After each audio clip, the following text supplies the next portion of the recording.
After being betrayed and left for dead on a desolate planet, a wanted convict is forced to activate an emergency beacon alerting a galaxy full of mercenaries to his presence in Riddick. Hey, this is Katee Sackhoff, and you're watching Made in Hollywood. Here's a scene from Riddick. Don't know how many times I've been crossed off the list and left for dead. So this ain't nothing new. Is it true that the fans almost demanded that this movie get made? Very true. Very, very true. How does that play out for you? Like, because you're on the Has it street? happened? Yes. It's not on the street. It's not fans coming up to me on the street. It's fans offering the feedback that they always do on the Facebook page. There was a constant drumbeat since the last movie.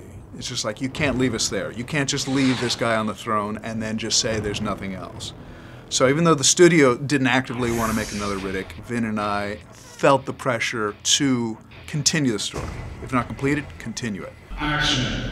We were headed towards making Riddick before Fast 5, and then I found out that I was going to have a baby, and I couldn't bring myself to playing such a dark character while welcoming a life into this world. Bounty hunters. I've been hunting Riddick for 10 years. He's the most dangerous man we've ever tracked. What was that like for you when you first heard that you were in it for real? I freaked out. I was at the gas station and I started jumping up and down, and my mom was in town, and then my fiance sent me flowers, and like it was just it felt like my first job all over again. So yet again, we play for blood. This is a man who sees in the dark. So who is Riddick today in this film versus who he was back in 1999, 2000? He's a guy with a mystique, and you never want to explain him so much that you demystify the character. But he does have an evolution in there. He's changed considerably. He's had experiences he never thought he would have. He never thought he'd find himself on a throne, any throne, with anyone bowing to him, especially with his code, which is a no-bow policy to anyone. He's an anti-hero, not a hero. He's a character that doesn't feel like he's run through the studio development mill and sanitized by that process. He, in this film, is a little bit more aware of a history, although it's not hit over the head. You can feel that for the first time, our Riddick character is considering some kind of past. So watch out for surprise attacks. Considering some kind of place. What is it? Considering some concept of home, which is something we've never played with in the franchise. We've teased, but our Riddick character has never been so cognizant of it.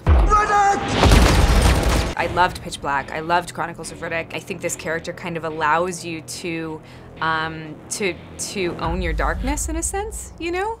And I love that about this series. Yeah, let's cut him loose. Vin Diesel not only stars in this movie, he's one of the producers. Yeah. What does he bring as a producer? He brings a depth and understanding of these characters that I think most producers wouldn't normally have. On Pitch Black, he was just an actor that I hired. And the second movie, he was a producer, and he had come off a couple Fast and Furious movies, so he was a different animal, and our relationship has to change. In 60 seconds, you're gonna take these chains off. Producing, I guess, allowed me to champion in a way that allowed it to get made. Roll cameras!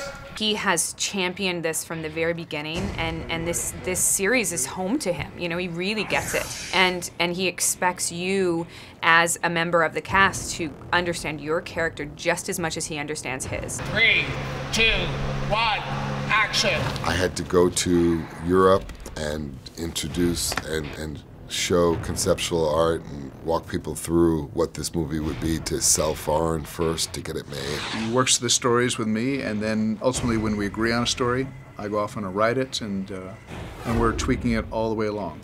He's my co-conspirator on this project. I always love working with producers or directors who have acted because they have this ability to speak actor, which is not the easiest thing in the world to talk so actors understand you, because we're slightly insane. Just slightly, just tiny bit insane.